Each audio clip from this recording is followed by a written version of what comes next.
Welcome, friends. Hopefully, this setup is working correctly.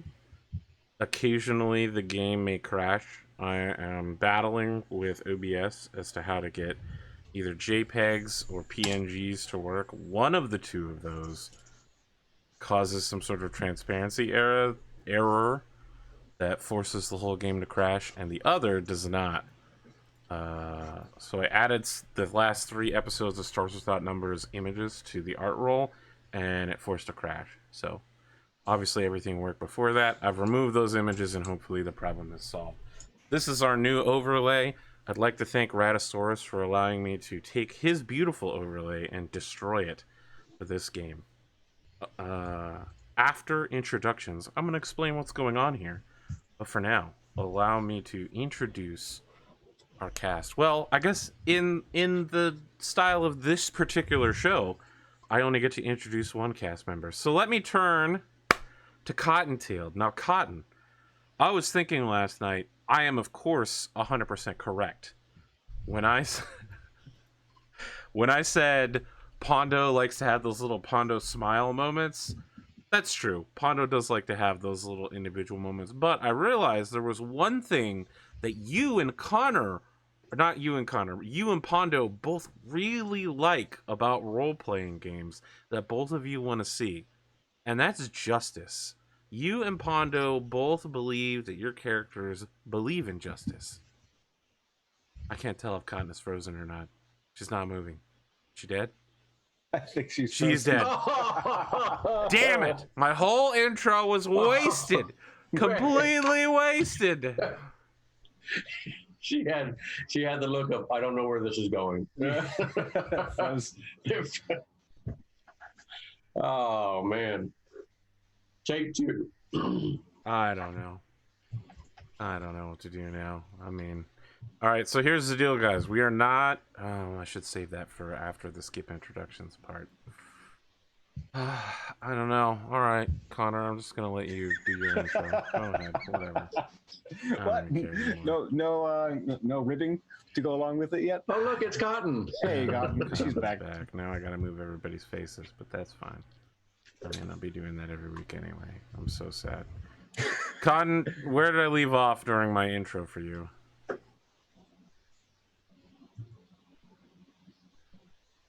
Something about Pondo making the smug face. Yes, I was correct when I said that Pondo does his smug face thing. It's true.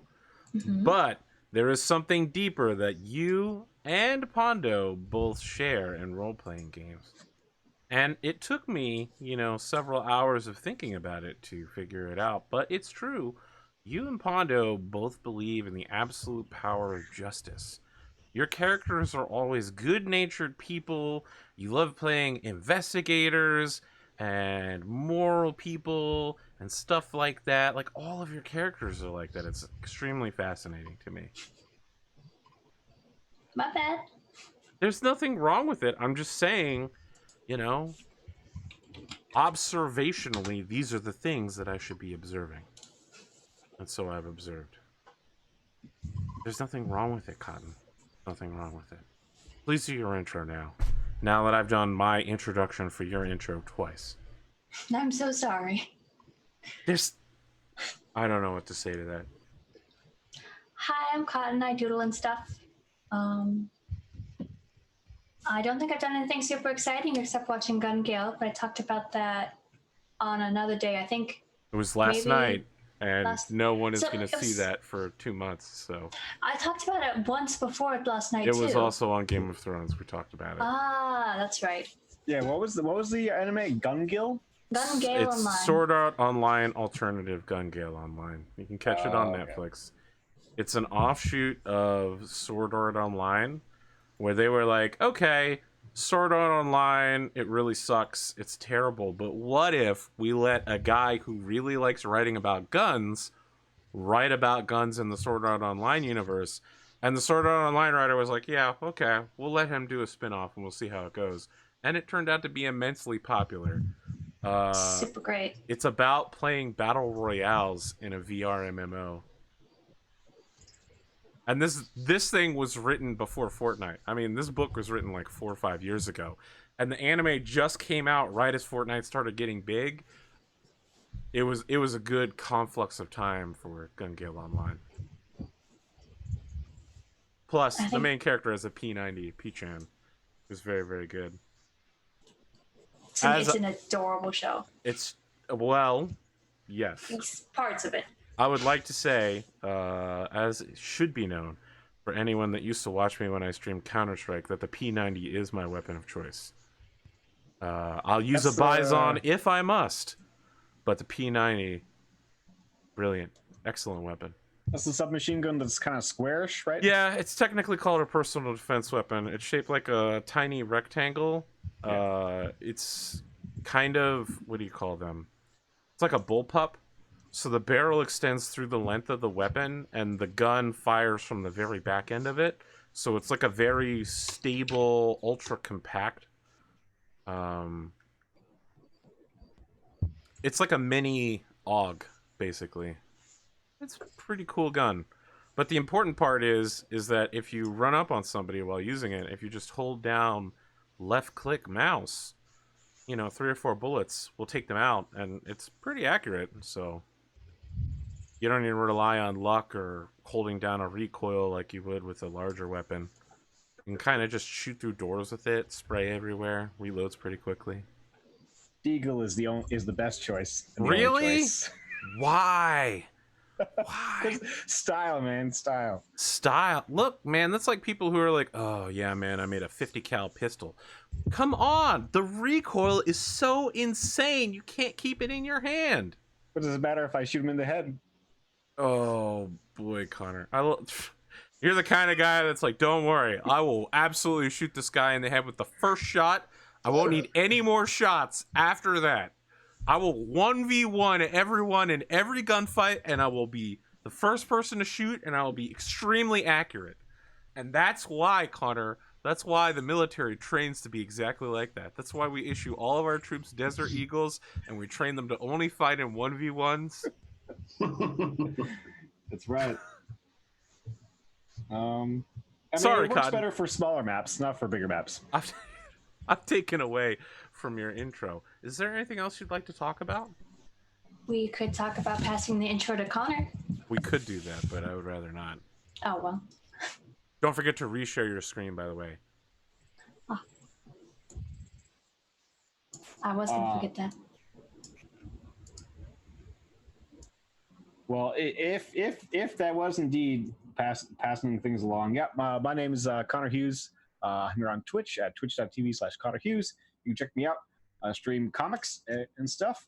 This week I was at Uticon, which is a convention, comic book convention up in Utica, New York, and we had a great time. My wife and I, we drove up and stayed the night and drove back the next day. And my daughter did very well for the trip, especially on the way up. A little less on the way back down,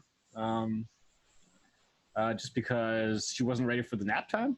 Or sleep time, because it was a little bit earlier. But overall, it was a nice experiment to see if it would work, at all with my daughter coming, and so that was nice. Mm-hmm.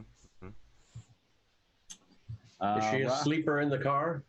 Yeah, generally. I mean, if she's of a sleeping mindset, otherwise, she needs sort of music to sort of settle her down, or maybe even like if we have to, and we're bad parents, we have to put on cartoons and stuff, like pacified. But when you're going on a 4-hour trip, even if it's just about sleep time, you can get into a situation where if you allow the momentum of being upset to catch on, eventually, she will never fall asleep even though it's the right time. Yeah. So there's a knack to it, I suppose, that we're learning. But yeah, it was good, and the con was very good. It was really nice people, and yeah, it was a good time. How about you, Rob? Hi everyone, I'm robSHEPart. So I'm on Twitch and Instagram as robSHEPart. I draw D&D monsters and critters and characters and stuff like that. And tonight I'll be drawing my Minotaur character. So AP will be switching back and forth between us. So when it's on my screen, you'll see me draw my Minotaur. I'm going to re-explain that in about 30 seconds for the skip introduction people. You can do it right now, AP. Go for it. Very well. If we're done with introductions, let me make sure I've got on the table's top, which I don't. West. God, that was a while ago.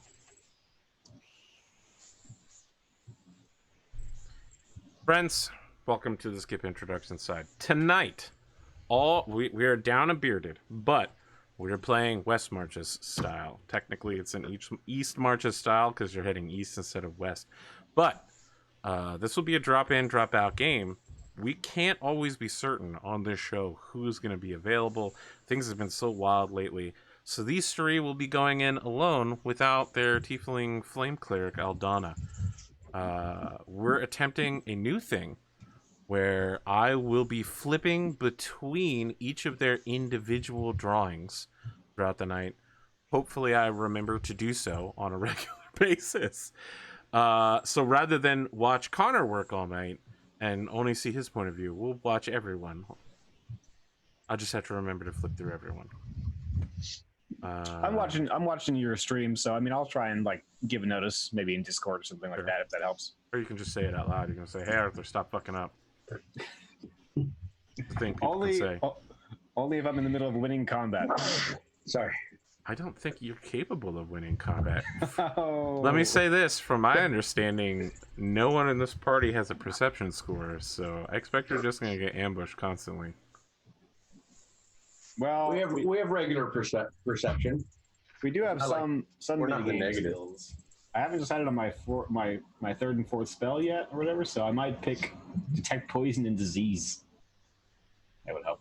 Wow, that's like fighting against Kelsa, I guess. So, let's begin. If each of you would like to say a little bit about each of your characters, and then I will get on to describing how things worked. Cotton, you go first. Wow, a bold move. Cotton, you've been called out. I guess you have to go first. Yeah. Sorry, I was trying to figure out how to unmute since the thing changes when you share screens. My character is Lyra, the Genasi Tempest Cleric. I am currently on the hunt for who's ever defiled and destroyed my temple.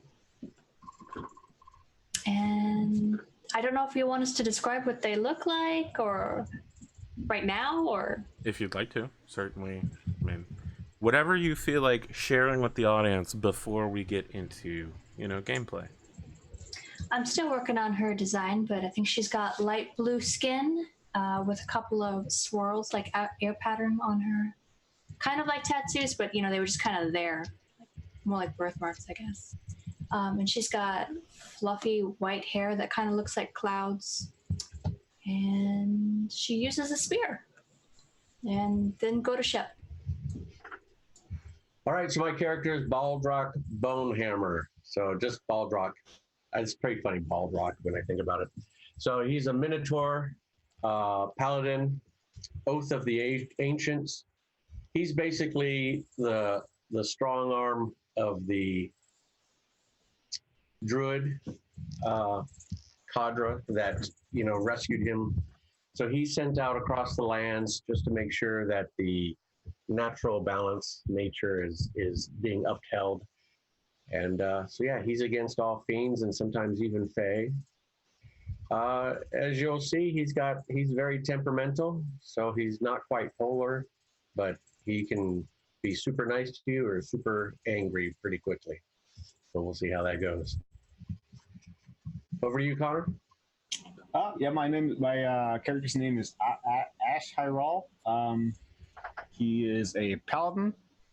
He's here in the East Marches, seeking to know the will and seeking a favor of Guzangus. This is sort of a punishment, but also a pilgrimage for him. And so he's looking for answers in that regard, like before he can return home, if he can return home. He's got a few things I'd like to, that I'd like to go into, but I guess I'll wait until a narrative moment. But yeah, so I guess that's it for now. Okay. You guys have any questions about what's about to happen before we get started? How long have we been here? You will be arriving on the boat as our story begins.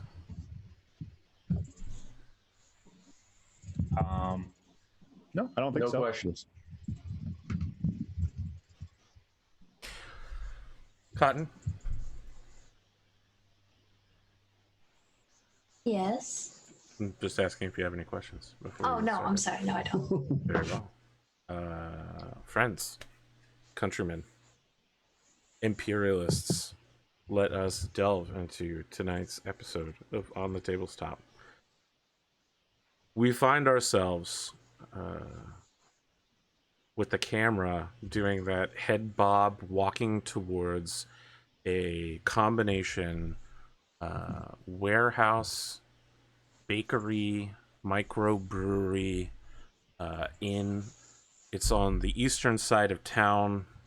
You can see that the sun is rising in the distance over the town wall, casting light directly into the eyes of the camera, giving us a brief lens flare before the door opens, and then we cut to a scene from inside of this place, completely empty. No one is inside except for the barmaid baker, and in walk our three heroes. And a young woman comes from around the counter, curly red hair, a dusting of freckles, green eyes, looks to be perhaps not in her 20s yet, wearing a simple blouse and a long skirt, and says, "Oh, welcome to the Twisted Knot. I'm Tara.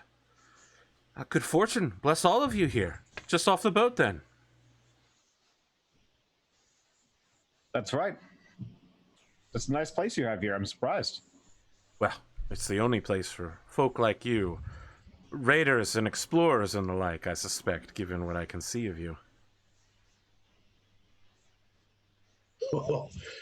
And this is this tavern, right? Well, it's a tavern, a bakery, and an inn, but also a warehouse, all in one. So are there places to sit down? There are numerous empty tables with long benches and also little private alcoves along the wall that have, you know, a table and then like 4 chairs. The chairs are all oversized with like large cushions. So I'll go find a chair that's big enough for my humongous girth. Oh, it creaks as you sit down, of course. Got my hammer right next to me, and I'll wait for a serving person to come up. Yeah, I mean, she walks over to you and says, "Well, what can I get you?" Just some. In front of you, on the middle of the table, there's a combination of like something that you would cook with, but also it's like a brazier that she lights, and it starts smoking immediately. And she lights it by just like holding her hand out, and and in the chill of the morning, you suddenly feel quite a bit warmer. That's nice. The chill of the wind on the boat wasn't always the most pleasant. Well, please, all of you, take a seat. Take a seat. I want to go sit by Bald Rock. Yeah, I'm doing the same. Tara pulls out your chairs for you so that you can sit down. Since you're sitting at one of the regular tables, all these chairs are larger than normal, and they all have big cushions on them. It's pretty pleasant. And with the fire going, it's quite warm. A dry heat, really. So, are you a cow? Don't insult me. It's obviously a minotaur. I wasn't intending to insult you. Cows are beasts of burden. I'm a mighty warrior. No one would say otherwise here. This Ganassi just did. Well, I've only met cows that look like you. I'm very sorry. You've met cows that wear armor, stand upright, and carry a mighty hammer, and he shows his hammer. I saw a cow wearing armor once. That's pretty interesting. There are many Minotaur on this island, along the northern part, but I fear that they are not as amicable as you are. She kind of tucks some loose hair behind her ear, and takes something out of the front end of her apron and puts it on the table between the three of you. It is a small fox that has 5 tails, and each of those tails has a coin slot that you can put various sized coins in. And she says, "It's traditional here to bless all meetings of fortune with an offering to Lord Jatau." To who? Jatau, the god of trickery, the patron of this island and of this establishment. See, okay, and I give an offering. What size offering are we talking here? What do the coin slots look like again? So you have silver, So gold. they're big coin slots. You could fit a gold coin in here, but surely a silver or even a copper. I mean, traditionally for something like this, you would put a copper in, right? I'm gonna plink down 5 silver. Okay, one in each tail, maybe? Yeah, sure. Okay. Paying for us all? You're a good lad. She says, "I'm sure Jatau will smile upon you." How common is it for clerics to like give tribute to other gods as well? Well, so the thing about being a cleric is you believe that gods exist, right? And you certainly would not want to disfavor another god, right? You don't want to bring their wrath down upon them.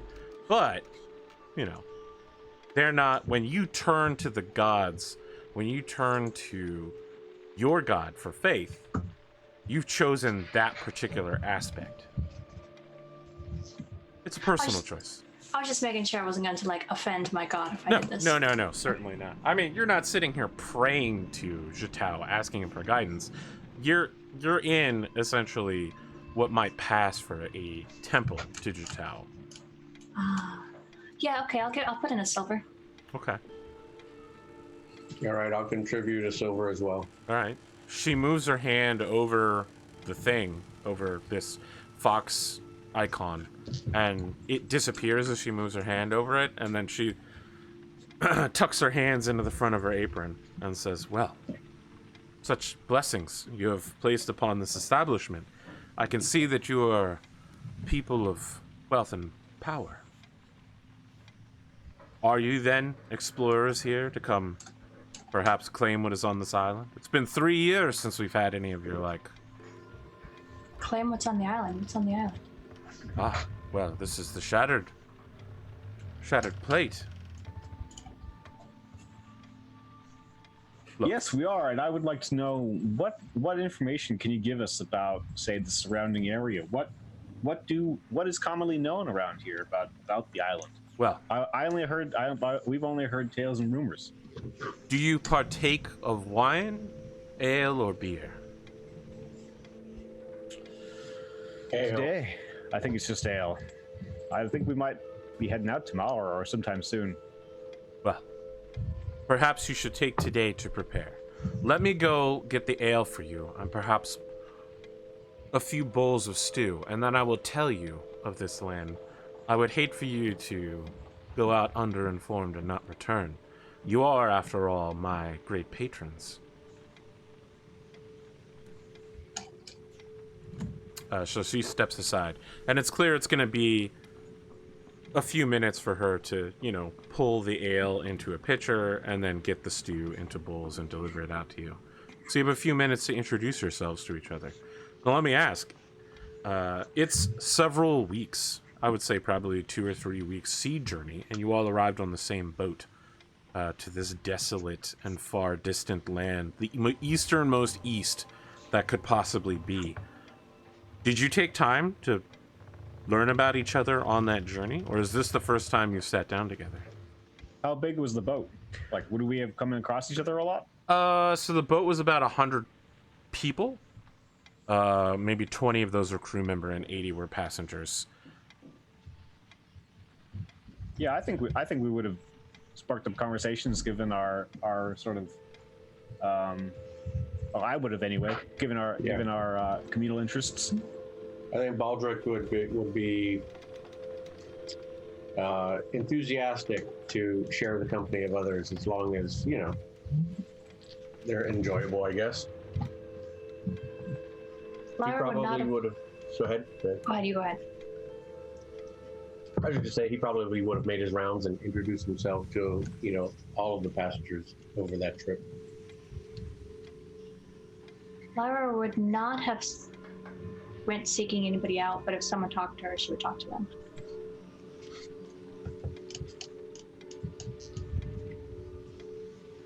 So I would have, like, part of what I would have done is I would have been divulging that what I was interested in looking for, but also that I knew that there was great treasure and perhaps knowledge or information that could be gotten from this island. That it's a big, mysterious place. There's lots of things for lots of everyone's interests, and trying to find something that we all could collectively, you know, want to kind of acquire or explore. Let me ask, Ash. Has your mom shown up during the sea voyage?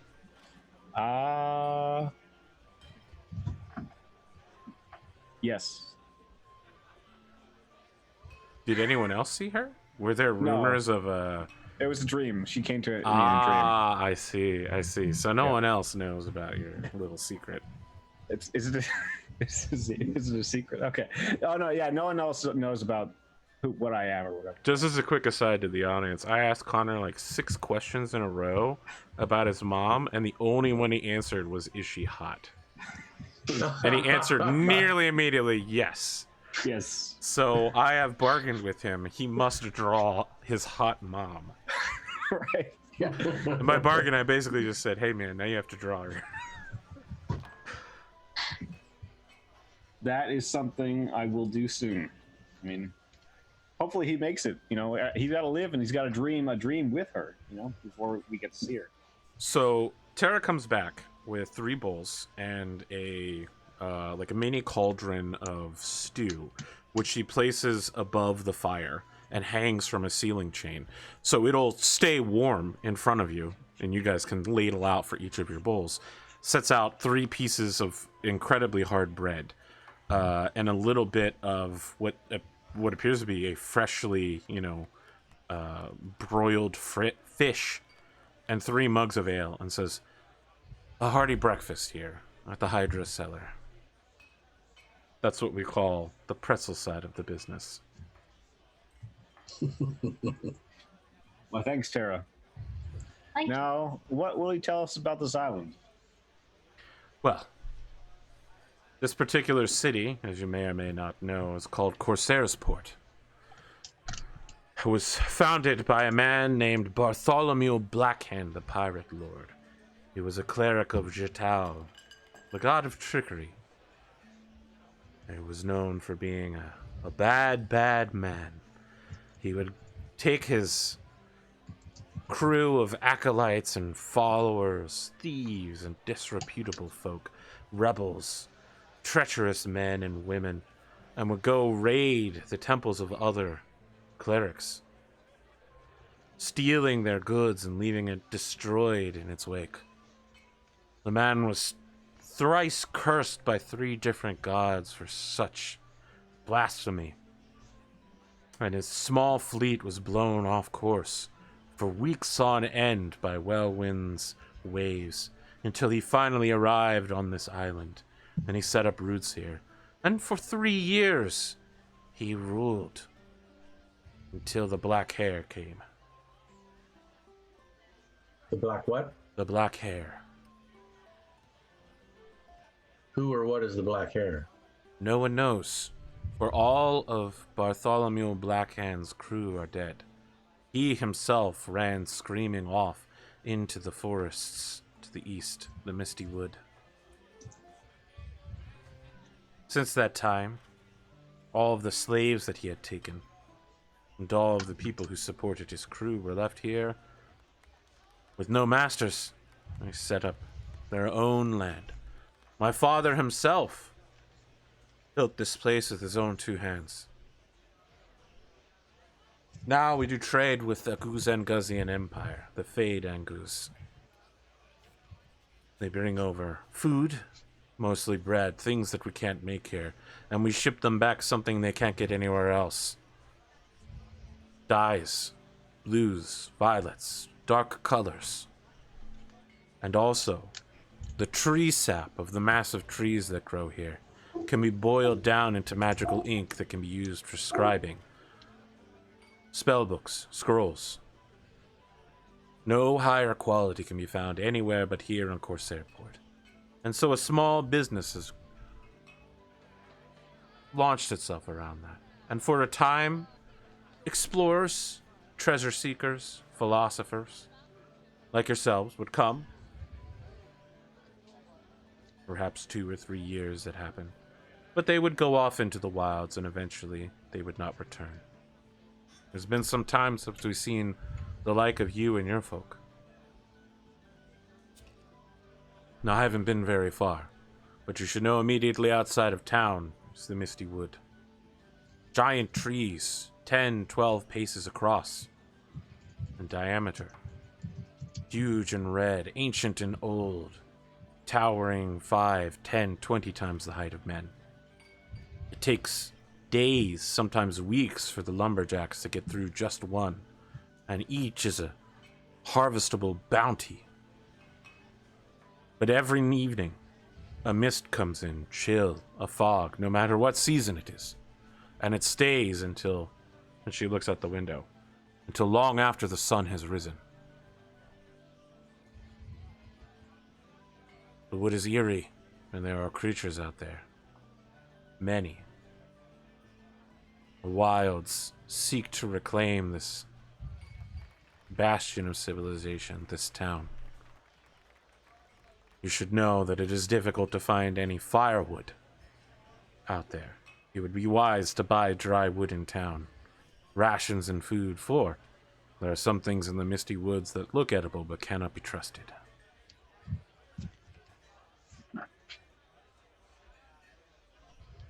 What kind of what plagues the woodcutters out in the forest? I mean, are they being attacked? So many things. Is there no single source? Is it some kind of goblins or orcs or Duragar raiders from the south and their drow mercenaries.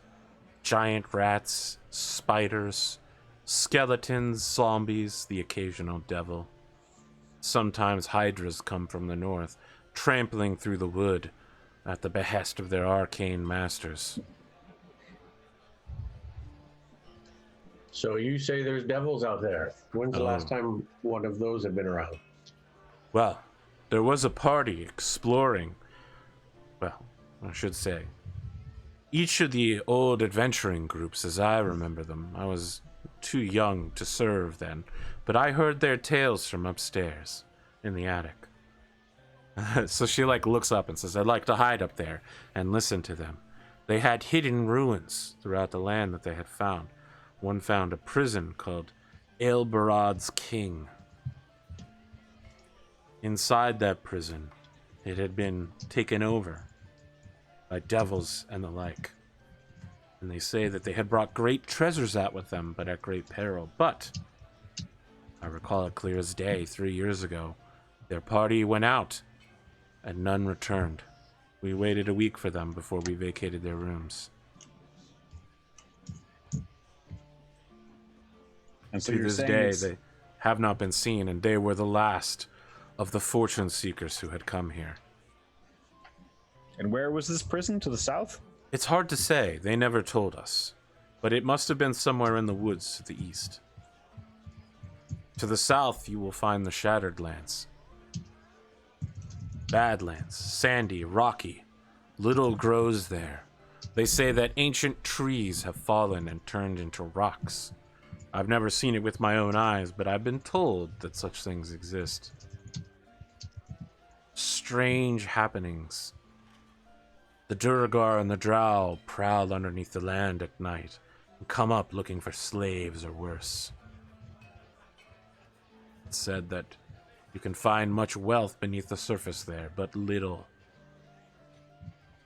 from wherever the sun can touch. And what's to the north of the town? To the north are the Arcane Lands. Many who go there never returned. Strange wizardly contraptions, magic gone wrong, unusual environments where people would float off into the sky or simply vanish in a passing cloud. Hydras, bugbears, beasts of unnatural make, and a single black tower shaped like a hand clutching at the sky. Those are the rumors anyway. Not that I've ever seen anything like that. We don't leave the town. It's not safe out there. So the only people that leave the town are the woodcutters. Is that right? They go little beyond the moat outside the town's gates. Mm-hmm. And they go to the east. They do indeed.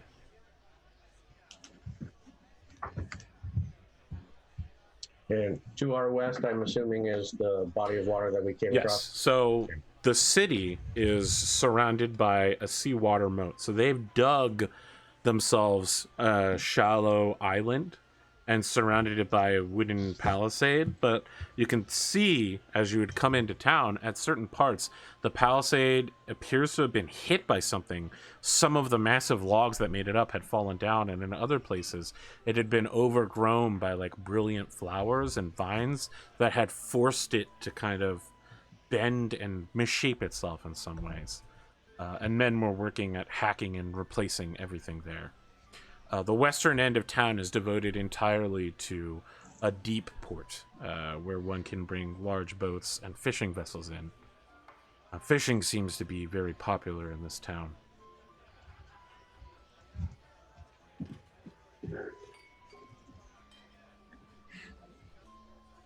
All right, then.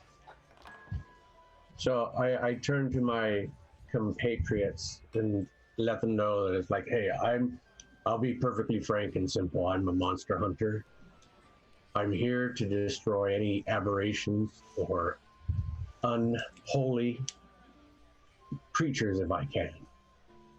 So if that's anything that you're interested in pursuing, then we could have a good alliance.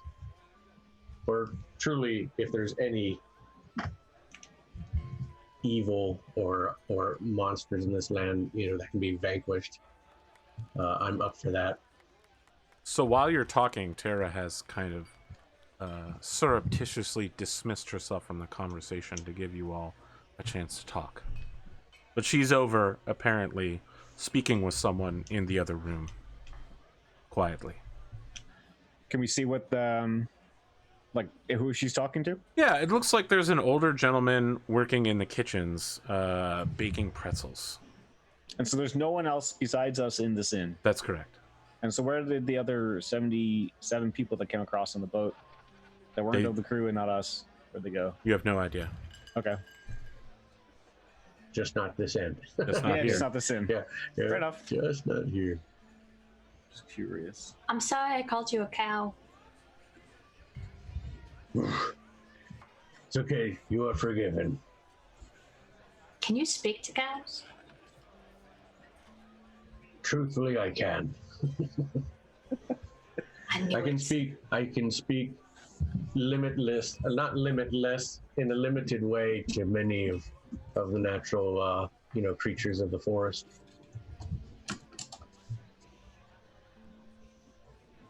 Can you speak to cows? No, I can't speak to cows. Well, that's going to come in handy, I think, around these parts. It seems like there's many a foe to us as people that are trying to explore this place, both natural and unnatural. How do you feel about natural foes, Baldrock? I am against any and all evil. Plus, I like a good fight. I think we'll get along well then. Why, do you want to fight? You? I think our attentions would be better served turned elsewhere. I will fight you if you ever choose to. My hammer will take care of you easily. Well, I hope it doesn't come to that. I love the idea that he's sipping from, he's a big guy and he's sipping from a normal person's sized mug of ale, which looks so tiny in his massive claw. In his freaking cow mouth. Yeah. Yeah. It looks like a sippy cup for him. It's like glug, glug, glug, glug. Yeah, I just friend. I'm okay. I love beauty. I love nature. I love music, a good song. But I also love to fight, destroy evil. You sing? I do not sing. I appreciate the good songs of those who have the talent for it. You look like you're a good singer. I'm not. I don't even talk well. It's surprising at this end there's no bard. When you say that, Tara comes back over and says, "Oh, all the bards are dead. I can sing passably, but it's one thing to have a singer, a tavern singer, someone who can sing well, and it's quite another to have music in their voice." Well, Tara, I promise you this. I think those days are done around here. I think we're going to change things for the better. I have to say, my father's heard that before, but you seem like someone I can trust. I hope to earn that trust. So, will you all be staying the night? Yeah. Sure. What time is it? It's just after sunrise, right? The sun literally rose at the start of this conversation, so. Okay. Yeah, I'll be staying tonight. Yeah, I think so. This place looks like a fine place to stay indeed. Well, we offer a discounted rate for anyone who would like to leave their goods with us. Anything that you'd rather not carry with you. Keep your room available, if you have one for preference. But between the meal and the in-stay, it'll be 5 silver pieces a night per person. More for any alcohol that you drink. Seems reasonable to me. The weekly rate, Okay. if you would like to keep your things in your room, is 2 silver pieces a night. Okay, so we can get the weekly rate now for 7 days? Right, so what you're saying is, like, if you have things in your inventory right now that you don't want to take adventuring with you, or if you just want to, like, reserve your room in case a number of people show up, you can do so for 2 silver pieces a night when you're not here. And when you are here, it's 5 silver pieces because, you have to be fed. Gotcha. Okay. Okay, sounds good. So for the night, it's 5 silver pieces for each of you. Please mark it off as your character sheet if you want to stay here. And she brings out a complimentary pitcher of wine. Just came in off the ship.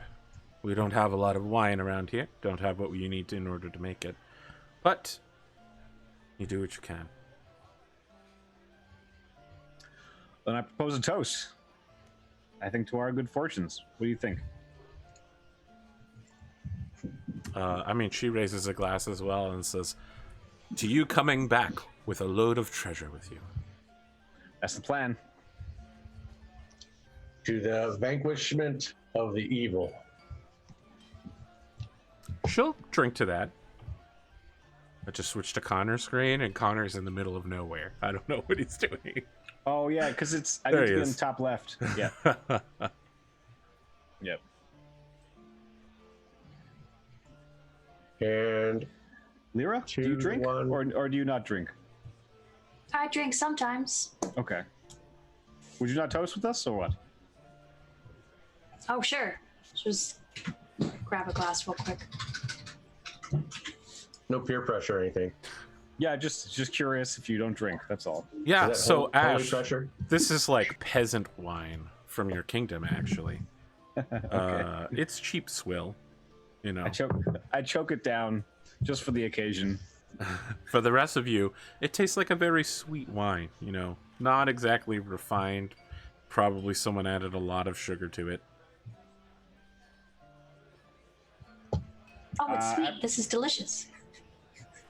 After I take my sip, I offer the rest to I put it on the table and offer the rest to everyone else. I'll drink that. The wine glass is so small in your hand. Yep. Hey, silver is 10 to 1 or 20 to 1? 10. Thanks. So where can we find these woodcutters? I think I'd like to talk to them and see what their experiences are like. They live in town, but every morning, as the sun rises, they head out to their encampment just outside the gates. They try to get whatever trees are closest. And what can you tell us about anything about the town? What kind of wares are sold here, available to us? Who's in charge? I'm not sure that anyone in particular is in charge. The kind of wares you'll see here are, finished, processed magical inks, goods that can be made with the sap of the trees here, so sugary things. And, we do have a pretty good smith. There's not a lot of spare iron or any metal at all to be worked with around here, so he has to, you break a pot and he needs to smooth the rest of the pot out to reform it. But he's a dwarf, a Whiteknuckle, in fact. Is that so? Yeah. Apparently they're a very famous dwarf clan. Yeah, we have a few clans of those in my lands. Welcome to Canada.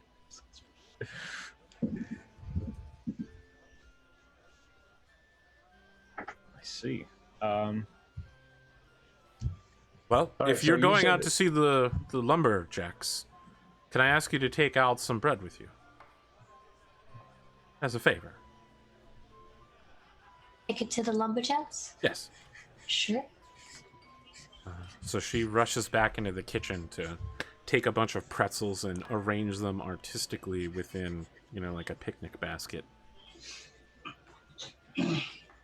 Are there any specific lumberjacks or just any of them? Oh, this is their morning repast. I normally deliver to them myself, but we're a bit behind on lunch today. We have to get started early. She claps her hands in front of herself and says, if you could take it out to them, it would really help me out. Sure, if we're going out there anyway. Okay. Is the next scene then you all leaving town with this picnic basket loaded with warm pretzels and cooked fish? I think it is. Sounds good. Okay. That makes sense. So you approach the town gates, and everyone here is wielding spears and quilted armor, except for yeah. Okay. Before we continue, I'd like to, when we're out walking around the town, I'd like to summon my horse and be walking around. Tell me with my about horse. that. All right. So perform an incantation and Casting Find Steed. Yep, find steed. Yeah. Is this the first time you've ever cast this, or this is your regular horse? This is my regular horse. Yep. Okay, so you just decided not to bring him on the siege voyage, right? Because you'd have to pay for him for a room. Is he a warhorse, a pony, an elk, a camel, or a mastiff? Warhorse. Okay. What is their name? Echo. Are they celestial, fey, or fiend? I didn't know that was an option. I guess celestial. I thought they were beast. According to. No, they are not. They are. They only look like the beast. Okay. Yeah. It only looks like a warhorse, but it's actually a celestial. So you summon up this angelic horse. It doesn't have wings, but it is pure white with a golden mane. I had a description I had in mind. Oh, no, fine. No, Connor, you go ahead and tell me about your celestial warhorse that you didn't know was a celestial. Already? Go ahead, Connor. You tell me. It's your horse. So it's like a dark blue indigo with white hair and white eyes, white glowing eyes, as well as sort of whiter hair at the hoofs, and it's sort of dappled. Like the dark blue is dappled at the top near the spine. As it walks towards you, it opens its mouth and begins speaking with you telepathically. Does this horse just appear out of nowhere? Yes. Hey, Echo. Echo speaks into your mind and says, "Greetings, Ash. I come once again from the celestial realms. Your mother sends her regards." Oh, good. Thank you. How is she doing? He throws his mane and, like, does this, and then walks over to you and then starts going through your backpack and, like, looking for stuff. "Where is my meal?" What were you looking for "Food. today, in particular? Anything in particular? Carrots." Carrots? I think we can stop by a stall and get you some carrots. "You don't have carrots already prepared for me?" I have. When you say that, he uses his teeth to unbuckle your backpack and then, like, goes in there, pulls out a carrot with your teeth. To the two of you, this is like the smartest horse you've ever seen. It literally, Ash is talking to it, it walks over and literally just steals a carrot out of his backpack. Can you speak to that horse? Yeah, meet Echo. This is Echo. "Tell her that I can understand her common speech." She says she can understand your common speech. "She may kneel before me and worship me as an angel. I will allow it." She says you can pet her. Oh, I'll go pet her. She pushes her giant horse head against your face, Ash, and is, like, poking you and is like, "That's not what I said. Tell her, and then, like, licks your ear. "Tell her correctly, great prince."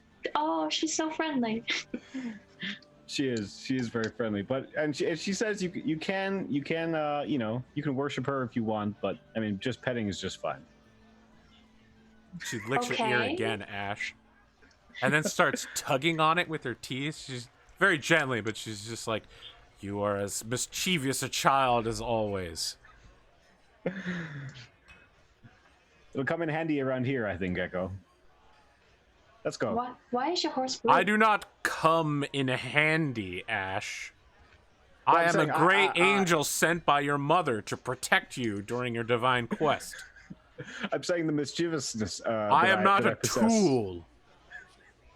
No, I'm saying my mischievousness is useful. Is it? It'll come in useful around here, I think. Look where you've ended up. It's true. So Yeah, while it's this in the conversation nowhere. is happening, Lyra, the horse has mellowed out and is allowing you to pet it without any interruption. But it's like looking at Ash, and Ash is continuing to have a verbal conversation with it. So can we hear what Ash is saying? Yes. Okay. I can also communicate telepathically with it. Yes, but I assumed you were speaking out loud. Yeah, no, that's fair. I'm just noting for later. Do we see a stall with carrots? No, you don't. There are no carrots to be had here. Oh shit. The only root vegetable that appears to be available in this town are potatoes. This Echo doesn't actually need to eat though. Or does That's your she? call. I like how you think angels don't eat.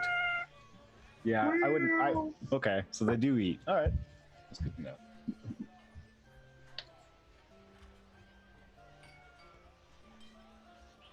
So I'm gonna hop on. All right, Echo. So I hop on its back. All right, so Echo kneels down so you can get on very easily. And then, when you're on, goes back up to full height. Okay. And says, "You're lucky that I like you. I like you enough that I will serve without carrots. I'll try. Only- Only because your mother asked me to." I'll try and find you some carrots, Echo. Maybe something better. Who This knows? appears to be, and I hate to say it, a carrotless land. We'll find you something that you like even more than Perhaps carrots. some nice oats. Oats. It might be hard to come by around here. Also, Everywhere has grains. We'll find something. I'll Yeah, I just think eat your clothing if it comes down to it. I did get a spare set. Yes, what a great prince. 2 whole sets of clothing. Can I like lean over to Baldrick and be like, have you ever seen a blue horse? I mean, Baldrick, you're a paladin, so you can also cast this spell. I don't think I have that one yet. But you could. Yes. I mean, you have awareness of the spell. Yeah. So it's just I'll just say it's a mystical creature that is the gifts, the faithful steeds of paladins when they're on their quest. Huh. I personally don't have mine summoned anytime soon yet, but maybe one day I'll choose to. I mean, you could literally do it tomorrow morning. You could prepare Find Steed and just cast it. I forget about all that. Yeah, okay, I could. Mine would be a big elk, though. Yeah. Yeah. Yeah.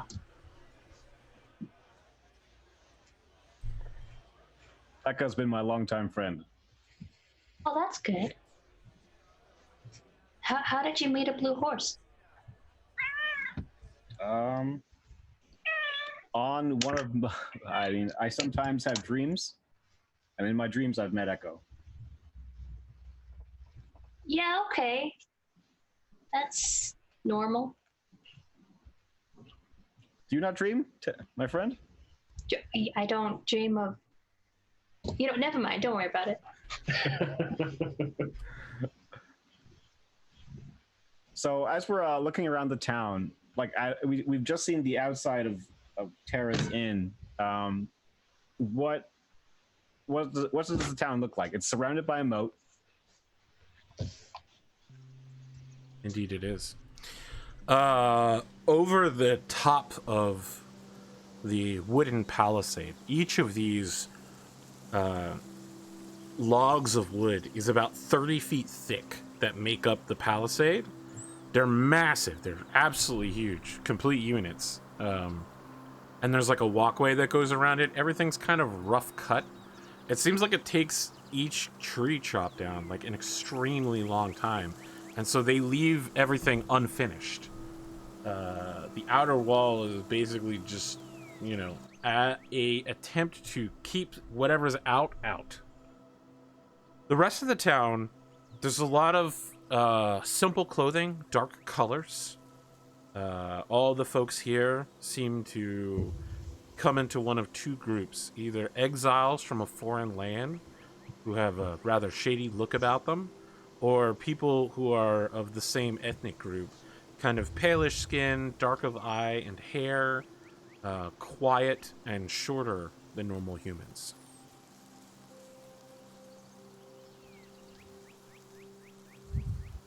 So as you're approaching the town gates, as mentioned, all of the, let's call them soldiers, but really they're more like militia with sticks, all have wooden spears and just extra padded clothing, except for one man who has an iron helm and a chain shirt and an actual steel sword, who hops down off of the palisade to come speak to you, and he says, "Ho!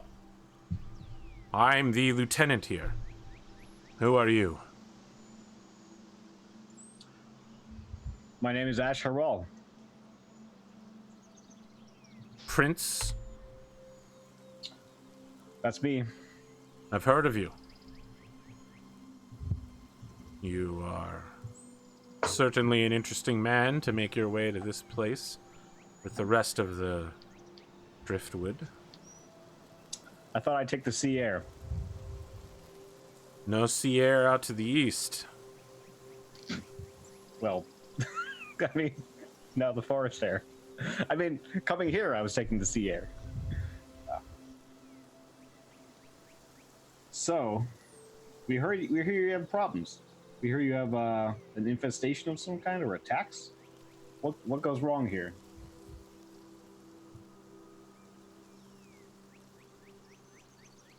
Nothing goes wrong here. Everything in the town is fine. Many ways, has this town been tested, but my battle tactics, which I have learned through years of service, have protected us. You have no need to worry, citizen. You will be safe within these walls. And what about outside the walls? We hear there's many threats. Before I allow you to leave, I would first ask that you wait here for a few minutes so that my man can come. And who is your man? And you can see a halfling kind of waddling up. He's got a little portly stomach that jiggles as he comes up. His shoes are like 2 sizes too big and are flapping around in the mud. And he comes up. He's got like measuring tools for clothes. You know, a notepad, a pencil, you know, a little greasy pencil, and some, you know, measuring tape, and begins taking Baldrock's measurements. And is like, "Can you lean down for a moment, please?" What are you doing, little one? "I'm just measuring you For what purpose? for your coffin." I do not need my coffin measured at this time. I've heard that before. Little one, do you see my hammer? Yeah, it's pretty big. It's almost as big as I am. This is a mighty hammer, and it's out. It's going to vanquish all the evil of these lands. You mark my words and give me time. There will be no need for coffins. Is that to imply that some adventurers have indeed returned? As this is happening, he's like taking measurements of your legs up to your waist. It looks like he's moving on to Lyra next, and he says, "Oh yes, it's been about what 3 years now since there's been any adventurers. But you know, I just like to keep measurements of anyone that heads out into the woods. All of the lumberjacks, all of the local militia." And then when he says militia, the lieutenant coughs and he goes, "All of the soldiers here. You know, I just, you know, like to... In death, things can get very messy and mangled, and I'd just like to make sure that you fit inside. Respectfully." What are Wellwyn's practices when it comes to, I'm glad you asked. burying? You're talking about burial rites for Wellwind? Mhm. Wellwind's burial rites involve, if you can, at best practices, sea burial. Wrap them in canvas or some sort of cloth and just let them sink into the water. If that's not possible, a simple land burial, 6 feet deep, cover it with dirt, is the practice. But like, if you're within a day's walk of the sea and you could conceivably lift someone on your shoulders and carry them back, that is the more accepted practice. Then I will turn to the halfling and say, I actually would prefer a sea burial, as for Wellwyn. Of course. Just let me get your measurements. We'll make sure to have a nice little sheave of canvas prepared for you. I'll make sure it's nice and tidy. You'll be very comfortable as you sink to the ocean bottom. Oh, well, thank you. That's very sweet. He smiles up at you, and he's like measuring your bicep right now. Then he moves on to Ash. "Should I be measuring the horse as well?" No, there's no need. Very well. Now, what does Goose and Guz instruct? I mean, Goose and Guz is a bury them where they die Yeah, that's kind what of I would god. think. I just stand there and let him take my measurements, but I'm not worried about it.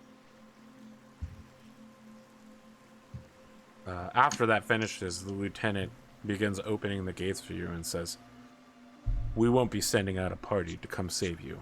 If you get in trouble, I hope you understand." Yeah, that seems fair. We should be all right. "One last note before you exit."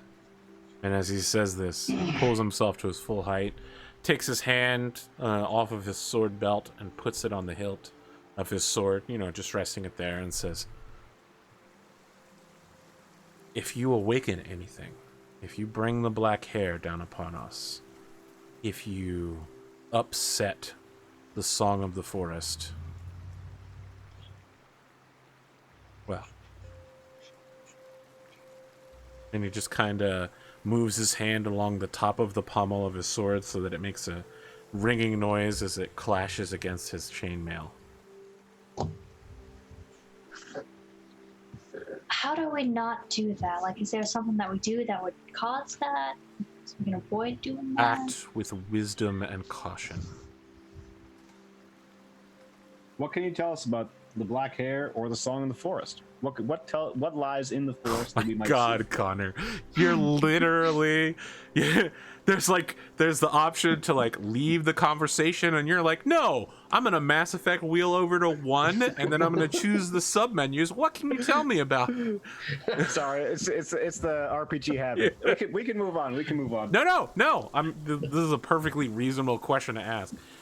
The Song of the Forest. No one truly knows what this particular thing is, but I believe, as do my men, that there's something out there watching us, testing us. It sends things. I've seen giant rats step atop each other, drowning them in the moat in an attempt to climb over and get to the walls. Just last week, an explosion of vines on the north wall caused them to twist and break. And now we have to rebuild that section of the wall, patching it up.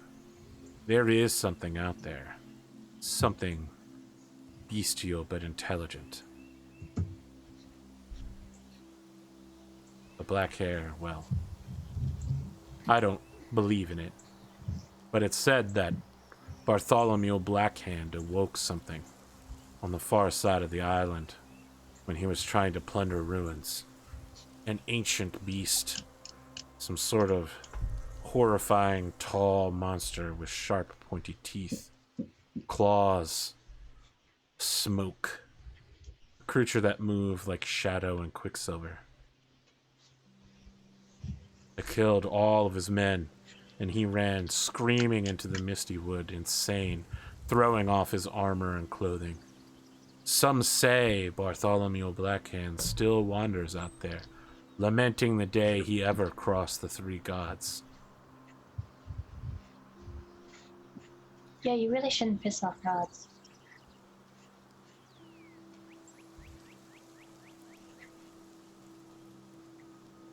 So or is there anything else? the city gates, well, the town gates begin to open as he allows all of you to leave. You can immediately see lumberjacks who are working. There's 6 of them around one of these massive, 200-foot tall trees. Axes going constantly. It's going to take them days to get through this thing, even with all of them working together, hitting it constantly. There's like a field of 10 or 12 shallow stumps of these massive trees, and just a whole misty forest. It's hard to see more than 200 or 300 feet here. I want to go over to the lumberjacks and give them the food. Yeah, when you come over and hand over some of the food, one of the lumberjacks goes, "You don't have red hair. Nope, You Is don't it the look only- like Tara.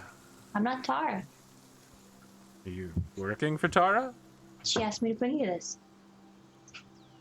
Are you the new barmaid? No, Welcome to town." thank you. I hope you enjoy your food. Yeah, so the guys all stop and begin partaking of warm pretzels and, freshly cooked fish. And they're all just like looking at your party, nodding and eating. And one of them says, "Travelers." Probably the oldest of the group steps forward. He's got a bundle of, firewood made of the chipped lumber. "I have 2 satchels of firewood for you, if you would have it, great lords. Be hard to find any out there. There'd be no small trees within reasonable walking distance." Thank you. What would you ask for them? A single silver coin. I give him 2, and I ask him, tell us what plagues you in these forests. Spiders. Rats. Once I saw the most beautiful woman I ever thought I could see. She told me she would give me anything that I desired. I turned and ran the other way as fast as I could. It haunts me to my dreams. One of the other guys just shakes that man and is just like, come on now, divide up the coin. Stop trying to trick them with your weird sex fantasies. Everybody's just like, Jenkins, god damn it. The gods be damned. So what do you fear most then? I mean, have you guys... Oh, everyone is just like rats, rats, rats, rats, rats, rats, rats. Rats everywhere, huh? Oh, And when do they come? They come at night? always, constantly. Look, it's not so bad when they're trying to kill you. The worst is when they're trying to eat the tree you're working on. And these rats, where do they come from? Inside, further inside the forest, or down from the ground, or what? Where do you see rats come from? I mean, I don't know. they just appear around us.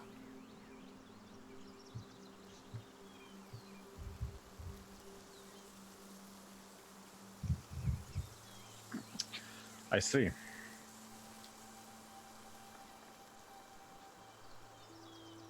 So I'm open if you guys, maybe we should do a little bit of exploring. If we're going to be in this town for a while, we can do some recon. Because it doesn't seem like there's much for us to do except for some rat stomping. I mean, I'm sure if we step like a foot too far into the forest, we'd see something way worse. We gotta do a proper amount of recon before we decide where to go. I think we should be careful in these lands. We don't know what we're gonna find out, and we definitely have heard nothing but extreme danger from every single person we've seen here, and everywhere back home as well. Well, I'm ready to face that danger. Have you seen my hammer? It's a big hammer. It is a big hammer. I'm ready to face anything that's out there. I have a few things I need to get from town first if we're gonna start exploring the forests. I definitely don't want to go under-equipped. We have some firewood, but I think we'll need some more rations. And So how many rations do you guys already have? 10. Each of you should have started with some sort of pack, correct? It's this. I have the standard starting ration, whatever that is. 10. Okay, Yeah. then 10. You should have plenty of food to begin with. How much do you eat? Like, how much rations did you pack? While it's happening, Ash, your Echo is turning their head unnaturally to look back at you intelligently and slowly blinks her left eye. I packed enough, but sometimes you might find rations can go quickly in the forest when the road is hard. Yeah, that's usually when you go and search for your own food. Well, Can you hunt and gather? And... I don't. No. Can you? Of course. Why would you travel if you don't know how to do that? So while you're saying that, one of the lumberjacks is overhearing your conversation and says, "Look, if you can hunt, you'll have 10 times the value to the community you would as a fortune seeker. Meat is rare." And as he says that, everyone is nodding their heads like, "Oh yeah." They're sitting there just like picking at some fish. Raw red meat. He's like salivating as he's eating this pretzel. If I find anything on my journey, it's helping you back some meat. Even rat. What kind of game do you hunt around here? We don't. Well, what kind of game is available to hunt around here? Giant rat.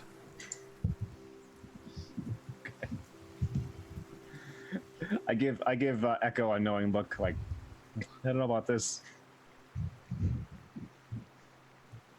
Around here, the game hunts you.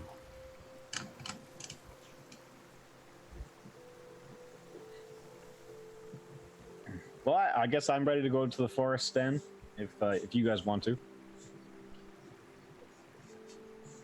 Yeah, I think I mean, we could stay, say, within a mile or two of the town. We don't have to go anywhere deep, but just kind of get a lay of the land, get an understanding of the forest a little bit better.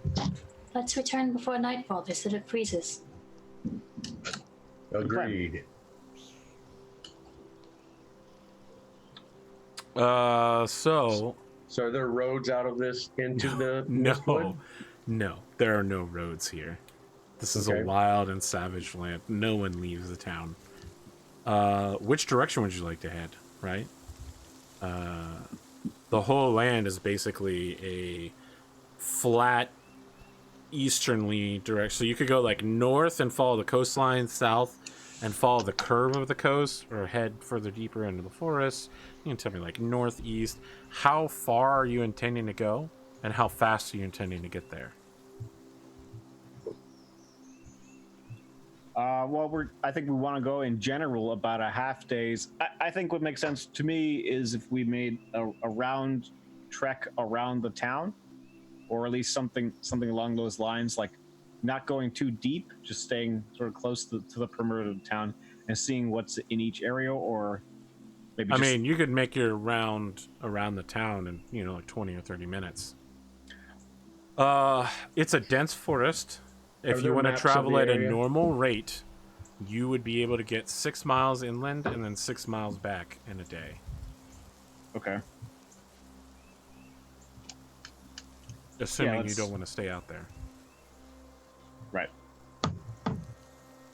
I mean, that sounds like a sensible plan to me. What do you guys think? Are there any maps in town? There are no maps. Area? Nope. No maps. We have 3 artists here to draw maps. I was gonna start drawing the map. So is the coastline flat? The coastline is flat, but as you saw the ship sailing in, the further away from town you get, the more it begins to arc. Right? So on the town, it's literally a flat line, and then it gently curves. The coast is extremely hostile, though. There's like shallow rocks and reefs everywhere, and so nothing smaller than a small fisher boat could make any sort of conceivable landing along the coastline anywhere. So are you saying the island is like roughly round, or are we in like an inlet? You've only seen the westernmost side of the island, and even then, you can't see a lot of it. But like is it like an inlet? Like do we go between 2 outcroppings of the island, or are we on the outer? You're perimeter? on the westernmost point of the island. Okay. Yeah.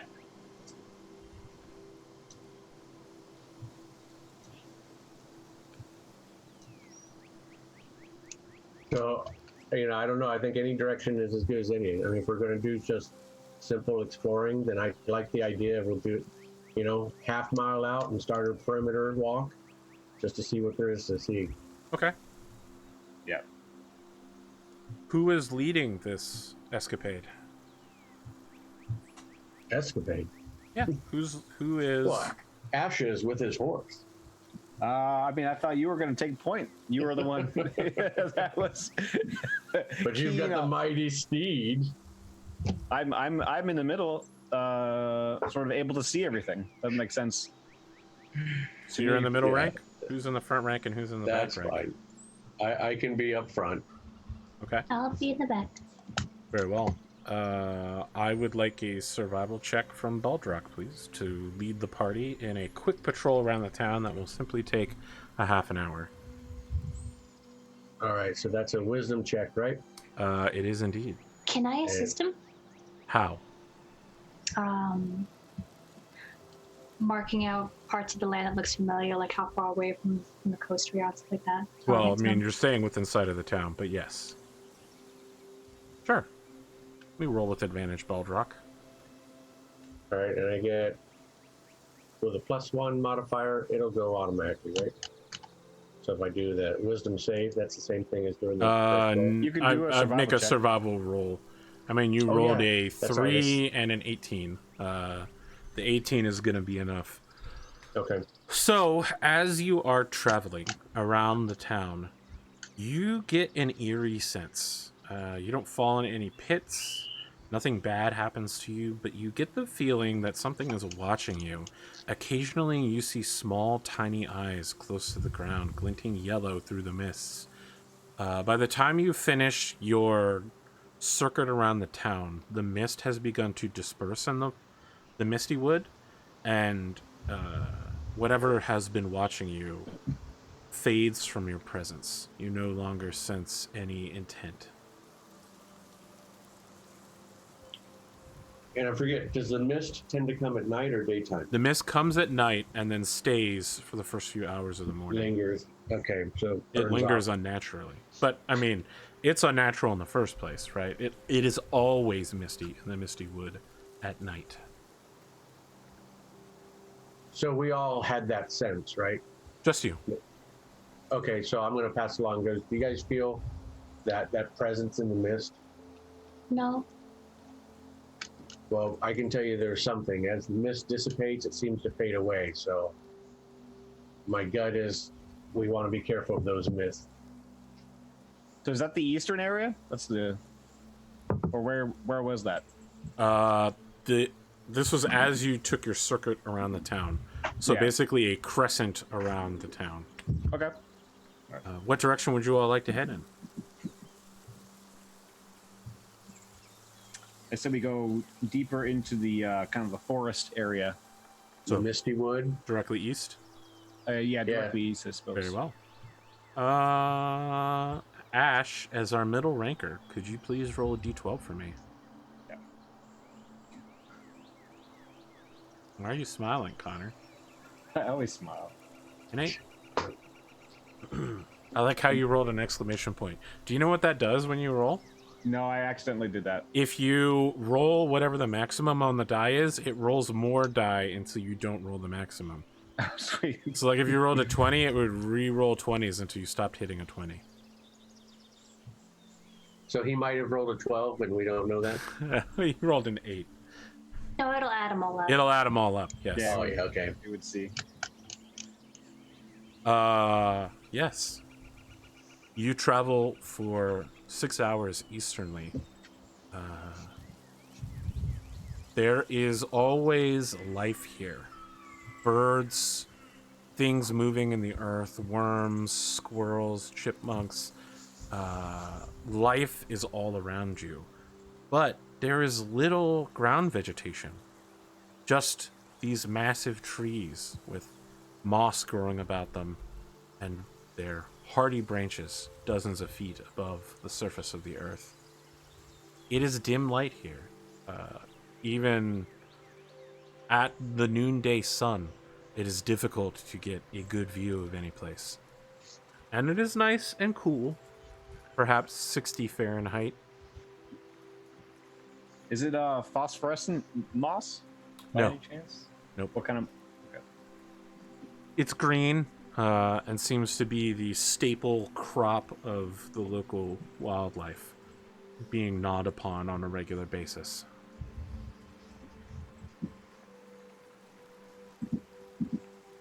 I would like you all to make a group survival check. So this is a skill. Yep. So you can roll it from your skills list. It's a survival game. Yep. And I need Okay. everybody to do this.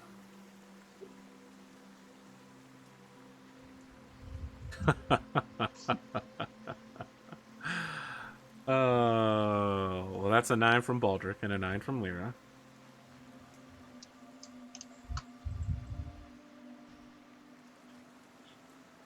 Now we. Yeah, never mind. You find no sign of anything here. The forest seems to either be avoiding you, or perhaps truly there is nothing here in the Misty Wood. It's right about time that you should be turning back and making your way home. Now, Lyra, if I'm correct, you have the background that allows you to automatically map any place that you've been. Yes. So there is no return throw. No return check to see if you make your way. You simply roll a d12 on your return. And Lyra, I'd like you to make that one this time.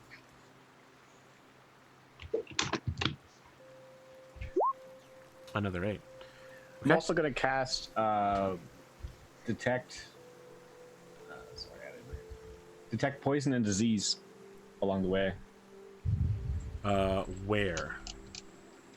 Well, I think that you cast it on yourself and it lasts for 10 minutes. Yes. So at some point in the trip, maybe closer to town. I don't know. There are some mosses that occasionally identify as poisonous on the trees. Mm-hmm.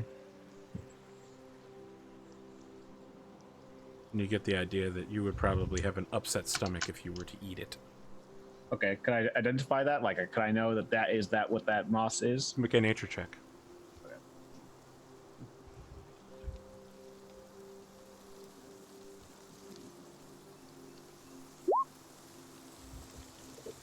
Yeah, on a 10. You've heard of this particular moss.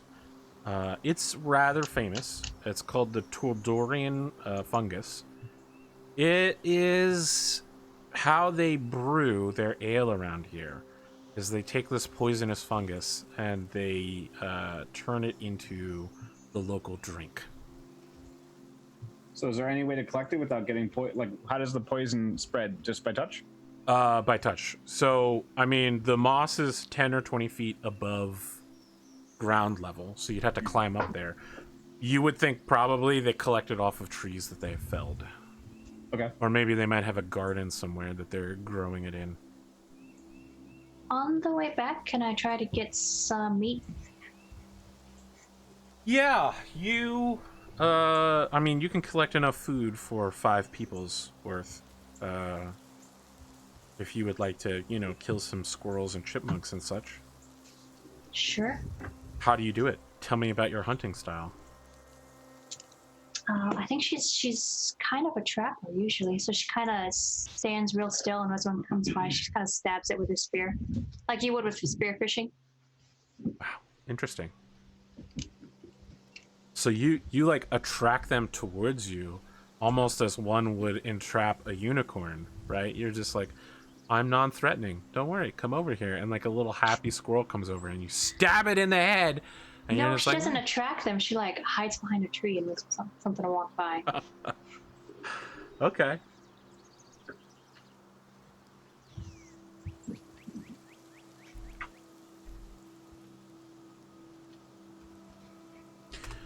As the sun is setting in the west, it dips behind the walls of the city palisade as you and your party ride or walk to the gate. The lieutenant opens the gates opened for you so that you may return inside. Didn't think I'd see you again. Welcome back, my prince. So far, I mean, we didn't see anything too dangerous today. I mean, Lucky I'm then. sure that'll change. Yeah, I'm sure we are lucky. Where you've got like a little belt of like 5 squirrels that you've gathered. The lieutenant stops you and says, "Ho! What? You have experience skinning those things? Getting the meat out of it? Using the pelts?" Yes. I thought perhaps I could take them off your hands for a price. I promised them to the woodcutters. Well, little be it for me to get between you and the woodcutters.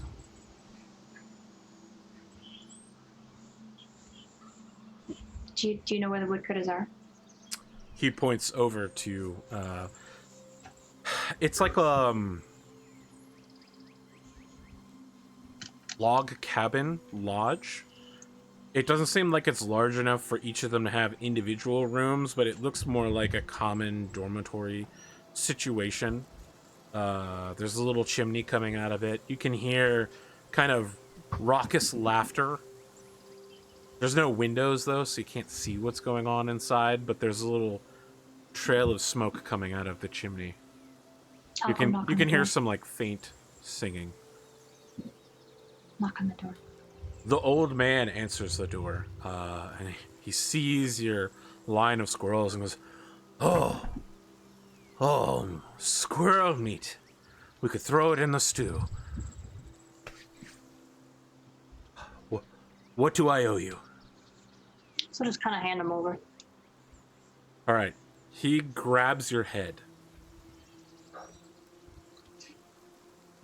I'm not a super big fan of the touching. All right. He kisses you on the forehead. That's more touching. Thank you so much. Blessings be upon you. Blessings. Yeah, like he holds up the string of squirrels and says, "The girl brought us back some." And like the men are like cheering. You can see they're all pulling out small knives in order to carve open these squirrels and get the meat out. Maybe start getting them tanned. So did you guys like it? Oh, come in. Come in. Have a drink with us. I'll come in and kind of look to see if the other guys are still with me. I mean, Yeah, oh, right, you yeah, mean we do. Baldrock and Ash. Mm-hmm. Yeah, we're following. I'll follow. I'll join. So they keep this place warm and toasty, and it seems almost as if every few minutes they must be tossing water on the fire in order to make the place humid. A lot of the guys are like no shirt on or suspenders or something like that, and they're hastening to get their clothes back on now that Lyra's come back in, buttoning up their shirts, straightening themselves up. There's no bedrooms per se. There are cots laid out. It looks like each person has their own assigned cot. There's 7 of these woodcutters. They all have like, several common tables. 4 of the men are in one corner putting down a game of cards and sharpening knives. You can see that they're setting out mugs of ale, and they bring out 3 more for Ash, Lyra, and Baldrick. And say, Play cards, dude. Yes. Oh, yes. Good.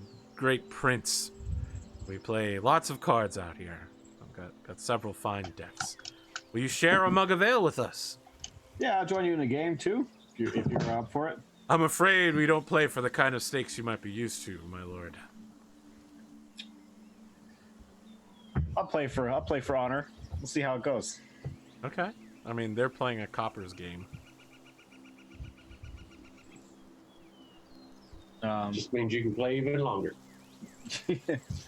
Well, I mean, we can play as we're talking with them, I suppose. Be my idea.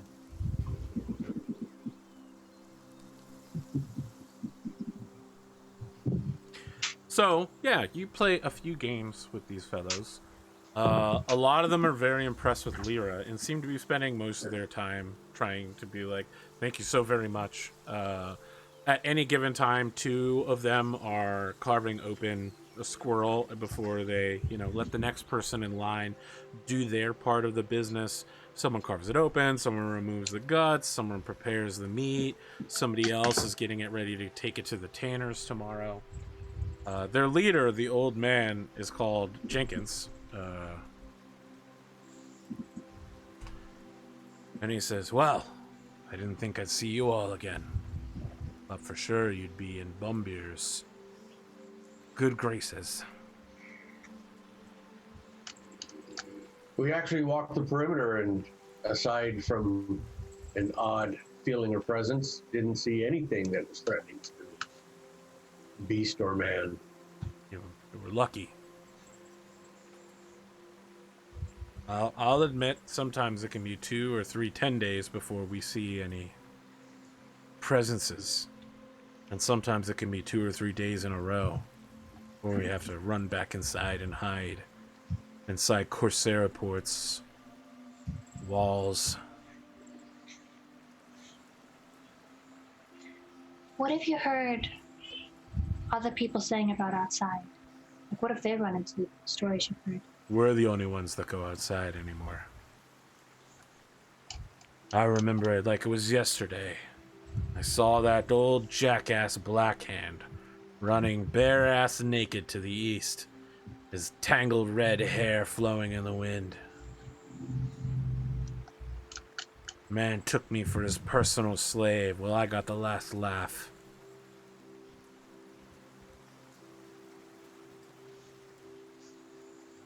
When did you see that? About 8 years ago, perhaps. The days kind of flow together when you get to my age. Has the island always been like this? Well, there didn't used to be a wall or a town, but it was always wild. And what brought you here? Bartholomew Blackhand. Of course, of course. He raided my village, killed my family, took me and several of the other men as slaves to serve as his rowers.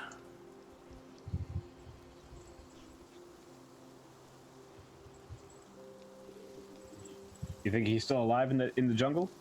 I hope not.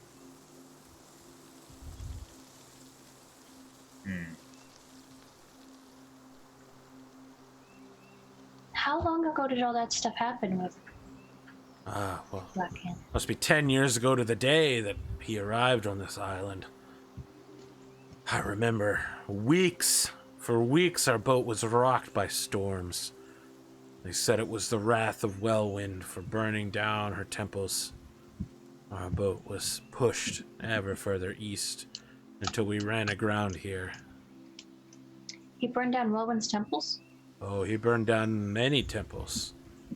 At least 3 different gods had great and vengeance against Bartholomew Blackhand. He would go in and take whatever he wanted from the donation boxes, the sacred relics, the treasuries. He would go into the crypts and find the dead and take from their goods. He got what he deserved then.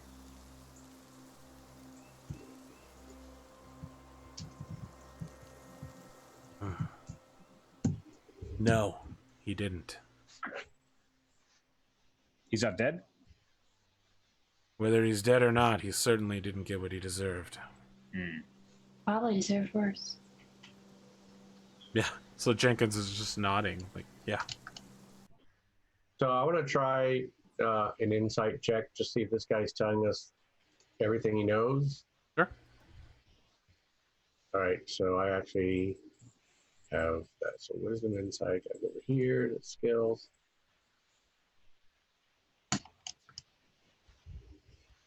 Insight, let's see what I get. 13. Yeah, I mean, he's not telling you his whole life story, right? But as far as you can tell, he seems to be upfront about his time as a slave of Blackhand. Yeah, I'm interested most on if he thinks Bartholomew still exists or, you know, he felt he was I mean, dead. he's told you that he saw him alive. The last thing he saw was him alive, right? No in body. the wood, right? Right, In the yes, wood. he ran naked easternly out into the woods. Okay. But, you know, as should be apparent, Bartholomew Blackhand was a powerful cleric. The kind of person who might be able to survive naked for a while.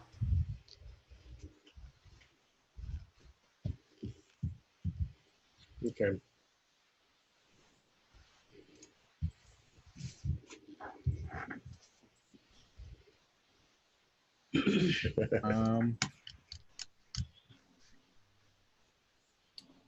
All right, so are we all hanging out having squirrel dinner?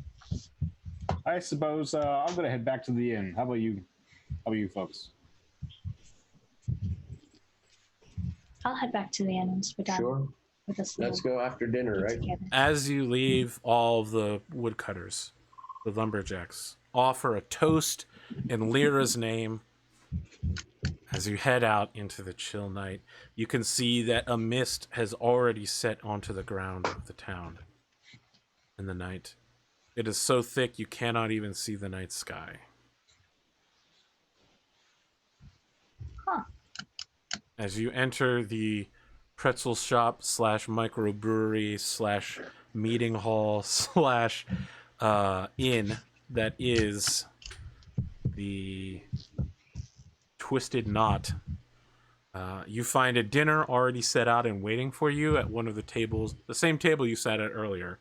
There is a much larger pot of stews with, it looks like, some fish in it and some like bricks of hard bread that are being loosened up and moistened by the stew, and 3 mugs of ale set out for you. Dumplings. I love dumplings. Tara waves as you enter and says, I had dinner ready for you. I assumed you'd be back. I just, you know. Thanks, you have more faith in us than most people do. Well, I'm not powerful in the faith, but Chatao whispers to me sometimes. He said you'd be all right. As she says that, she, guides you all over to the table and then sets down the icon of Chatao, the 5-tailed fox, on the table for you and walks away.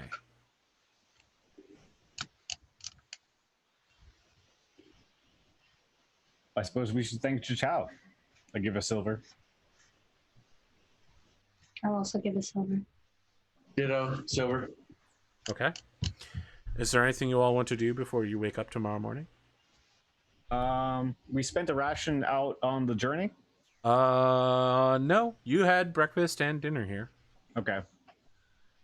I want to start making a map of what we've seen so far. Like, Absolutely. while eating dinner, start drawing one. Do you, in your inventory, have map-making tools? I don't think I have map mapping tools. I think I just have Do you the have paper? writing set. You could use a map case. Okay, you have a writing set? That'll work. What do you have, a scholar's kit? Oh, no, I don't. I was thinking of that goblin we just made.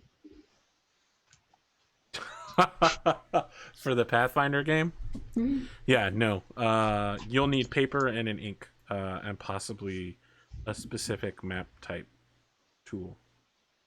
Without that, like, calligrapher's supplies would serve you very well here, something along those lines. You could try to, like, take a knife and carve something into the table if you wanted to make a map that way. I feel like that would be rude. Well, you can see... Well, I won't say that. Yeah, no. I'm not going to say I'll anything. just, like, lean over to the other two and be like, would it be rude if I carved a map into this table with my knife? Not if we buy the table. How much do tables normally cost? I have no idea. What I love is that Baldruck, of course, as a druid apprentice, has no idea what a table would cost because he doesn't sit at tables. And Ash is a literal prince of an entire kingdom, so he has no idea what the price of milk is, nonetheless the price of a table. And Lyra is a hermit. You guys have no idea what regular shit costs. Yeah, very fair. You have a very awkward moment of all looking at each other and realizing you are not normal. So is it... It's rude if we don't buy the table? Don't buy the... I don't think so. I think... Well, once you buy the table, you can do whatever you want. Well, yeah, but what if I don't buy the table? Is it rude? I think... you could ask her. Tara shows up to grab the idol and put it back in her apron and says, sorry, ask me what? Is it rude if I carved into your table? I mean, what are you going to carve into the table? A map. Of what? The area here. Oh, I'm okay with that. You know, we had a table like that once, but, it got destroyed. A bunch of drunks landed on it, cracked the table in half. We just use it for firewood. Well, that's a pity. Yeah. I'll start trying to carve into the table. Okay. A map. Yeah. I mean, you make a rough map. I mean, there's not a lot of detailing, right? You didn't find anything of significant note. You can put down, like, locations of very interesting looking trees that you saw. Hmm? She just does, like, what they know so far. That's it. And the small part of the table, so she can add to it later. Very well. Is there anything else you'd like to do in the night? So I just want to know, so do we have a reasonable understanding of everything around the town and what? Within a half mile? Or within a quarter mile? I mean, what would you say is our understanding so far? Anything within sight of the town you are familiar with. And then you traveled 6 miles in, right? But, I mean, sight ranges inside of a dense forest are not very good. Right? Gotcha. I mean, Okay. it would take some very serious and continual exploration before you could safely say you've seen everything within distance of the town. Anything else? We didn't see any landmarks like when we were out there. No. I assume You saw Okay. big trees. Big trees. Okay. Yeah, I want to go and see like around town and look for some writing utensils. I was gonna look for a notebook of some kind. Okay. I was trying to find the price of a book, but everything has stuff written in them. It's all just written in it already.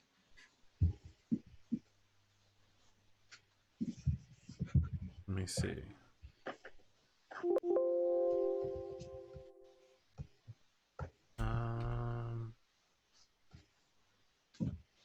So for 40 gold pieces, you could get a scholar's pack with a book of lore, a bottle of ink, an ink pen, 10 sheets of parchment, a bag of sand, and a small knife. Let's see what that is minus the backpack cost. 2 gold pieces. So 38 gold pieces would get you a writing kit. Yeah. That's a lot of money. Yeah, that is a lot of money. It's a lot of money.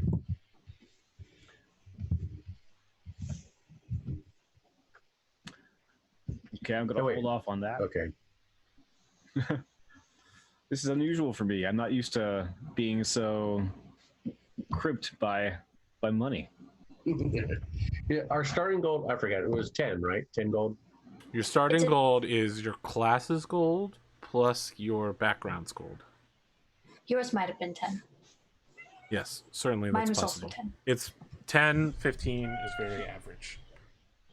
Probably 10. Yeah. Is there anything else you'd like to do?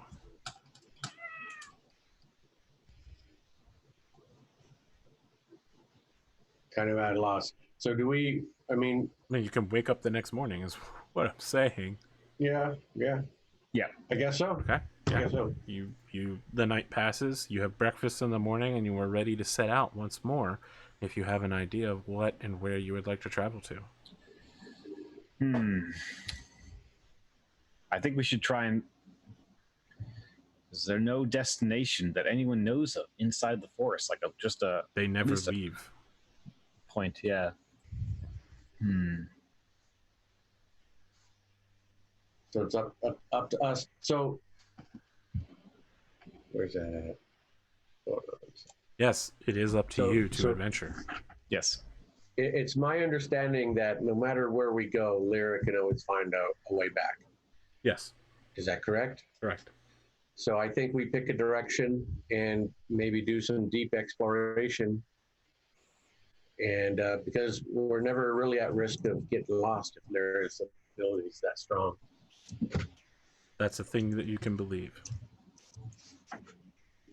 I have faith. You do have faith. So let me ask. I'm curious what spell preparation looks like for each of you in the morning. Lyra, after you wake up, you actually need to spend an entire hour praying. What does praying to Wellwind look like for you? And what spells have you prepared for this day? I think she just kind of does the standard kneel down with her hands folded. And, For a whole hour? yeah. Okay. She kind of does like some kind of meditating thing while she's doing it too. Okay. As you're meditating, you receive vague images in your mind. A unbalanced scale, a skull and crossbones, and a whirlpool. What spells have you prepared? I have prepared Cure Wounds, Fog Cloud, Shield of Faith, Thunder Wave, Enhance Ability, Gust of Wind, Levitate, Prayer of Healing, Shatter, Spiritual Weapon, and Warding Bond, Call Lightning, Magic Circle, Revivify. Can you Sleep Storm. prepare all these spells? That sounds like a lot of spells. Some of them are what I start with always prepared, and some of them they're come your from being a domain Gensai. spells. Okay. Yeah, there's domain spells, and being the Gensai, I get like the Oh boy, you have, Levitating. okay, you have a lot of spells. I'm, I do. I'm reminded I'm only a paladin when it comes to spells. Ice Storm is something that I prepared. I see that it's not. Okay. Baldrock, Ash, what do your spell lists look like for the day, right? You guys get like 5 or 6 spells. Per getting a level, bu- yeah. I'm getting a bunch right now. It looks like I have like 10. I don't know if there's something wrong with my sheet, but I have a bunch. I have about 10. I can give you those, and then you can cancel them maybe or something. But I got light as a cantrip.